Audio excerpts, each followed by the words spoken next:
ನಮಸ್ಕಾರ. ನಮ್ಮೆಲ್ಲರಿಗೂ ಗೊತ್ತು ಹಾಗೆ ನಾವು ಬಂದಿರೋ ಉದ್ದೇಶ, ನನ್ನ ಕಳ್ಳ ಸಿನಿಮಾ ಜನವರಿ 23ಗೆ ಏನು ಬಿಡುಗಡೆ ಆಗ್ತಿದೆ. ಸೊ ಅದಕ್ಕೆ ಎಲ್ಲ ಕಡೆ ನಾವು ಪ್ರಮೋಷನ್ಸ್ ಹೋಗ್ತಾ ಇದ್ದೀವಿ. ಸೊ ಇವತ್ತು ಶಿವಮೊಗ್ಗಕ್ಕೆ ಬಂದಿದ್ದೀವಿ. ಸೊ ತುಂಬ ಖುಷಿ ಆಗ್ತಿದೆ ತಮ್ಮೆಲ್ಲರೂ ನೋಡಿ. ನಮಗಂತೂ ಏನು ಮಾತಾಡೋಕ್ಕಿಲ್ಲ. ತಮ್ಗಳ ಮನಸ್ಸಲ್ಲಿ ಏನಾದ್ರು ಪ್ರಶ್ನೆಗಳಿದ್ದರೆ ದಯವಿಟ್ಟು ನೀವು ಕೇಳ್ಬೋದು.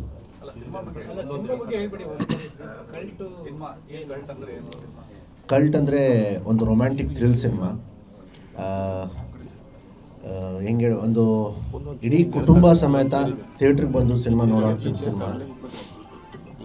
ಈ ಸಿನಿಮಾದಲ್ಲಿ ಒಂದು ಫುಲ್ ಪ್ಯಾಕೇಜ್ ಅಂತ ಹೇಳ್ಬೋದು.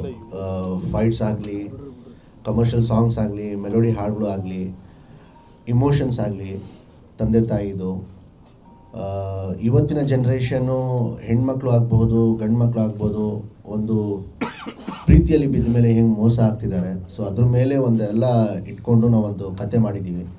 ಸೊ ತಮ್ಮೆಲ್ಲರಿಗೂ ಇಷ್ಟ ಆಗುತ್ತೆ ಅಂತ ನಾವು ಅಂದ್ಕೊಳ್ತಿದ್ದೀವಿ. ಸರ್, ಸಿನಿಮಾ ಟೈಟ್ಲಿಗೂ ಮತ್ತೆ ಸಿನಿಮಾದ ಕತೆಗೂ ಒಂದಿಷ್ಟು ಹೋಲಿಕೆ ಇರುತ್ತೆ. ಈ ಕಲ್ಟ್ ಅಂತ ಹೆಸರು ಯಾಕೆ ಬಂದಿದೆ ಸರ್? ಕಲ್ಟ್ ಅಂದರೆ ಇತ್ತೀಚೆಗೆ ಯೂತ್ಸಲ್ಲಿ ತುಂಬ ಅದು ಪದ ಬಳಕೆ ಇದೆ ಸರ್. ಅವ್ರವ್ರ ಸ್ಟೇಟ್ಮೆಂಟ್ಸ್ ಈ ಥರ ಕಲ್ಟ್ ಸಿನಿಮಾ ಅಂತಾರೆ, ಕಲ್ಟ್ ಸಾಂಗ್ಸ್ ಅಂತ ಹೇಳ್ತಾರೆ.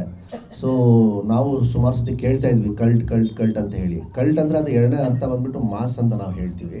ಅದು ಇನ್ನೊಂದು ಅರ್ಥ ಏನಂದರೆ ಅದು ಕಲ್ಟ್ ಪದ ಹುಟ್ಟಿರೋದೇ ಕಲ್ಚರಿಂದ ಅಂತೆ. ಫಸ್ಟ್ ಕಲ್ಚರ್ ಅಂತ.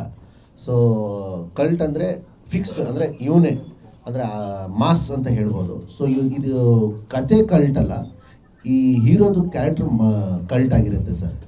ಈ ನಮ್ಮದು ಪಾತ್ರದ ಹೆಸರು ಬಂದ್ಬಿಟ್ಟು ಮಾಧವ ಅಂತ ಹೇಳಿ. ಅವನು ಒಂದೇ ಕ್ಯಾರೆಕ್ಟರಲ್ಲಿ 3 ಡಿಫ್ರೆಂಟ್ ಶೇಡ್ ಇದೆ. ಒಂದು ಲಾಂಗ್ ಹೇರ್, ಒಂದು ಮೀಡಿಯಮ್ ಲಾಂಗ್ ಹೇರ್, ಒಂದು ಶಾರ್ಟ್ ಹೇರ್. ಸೊ ಈ ಥರ ಒಂದೇ ಕ್ಯಾರೆಕ್ಟರ್ದು 3 ಡಿಫ್ರೆಂಟ್ ಶೇಡ್ ಇರುತ್ತೆ. ಸೊ ಜನ ಅದನ್ನು ತುಂಬ ಇಷ್ಟಪಡ್ತಾರೆ ಅಂತ ಅನ್ಕೊಂಡಿದ್ದೀನಿ.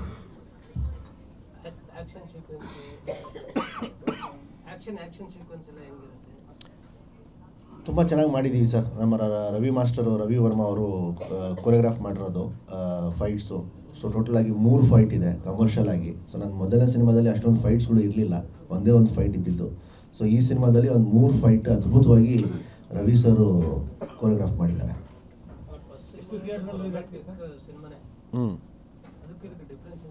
ಅದು romantic thrill cinema sir.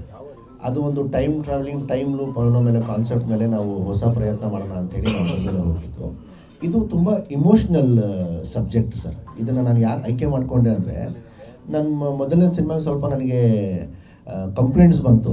BC ಸೆಂಟ್ರಲ್ಲಿ ಈ ಕಾನ್ಸೆಪ್ಟ್ ಏನಿದೆಯಲ್ಲ, ಟೈಮ್ ಟ್ರಾವೆಲಿಂಗ್, ಟೈಮ್ ಲೂಪ್ ಅನ್ನೋ ಒಂದು ಕಾನ್ಸೆಪ್ಟ್ ಹೊಸದಾಗಿ ನಾವೇನು ಮಾಡಿದ್ವಿ, ಅದು ಎಷ್ಟು ಜನಕ್ಕೆ ಅದು ಅರ್ಥ ಆಗಿಲ್ಲ BC ಸೆಂಟ್ರ್ ಕಡೆ.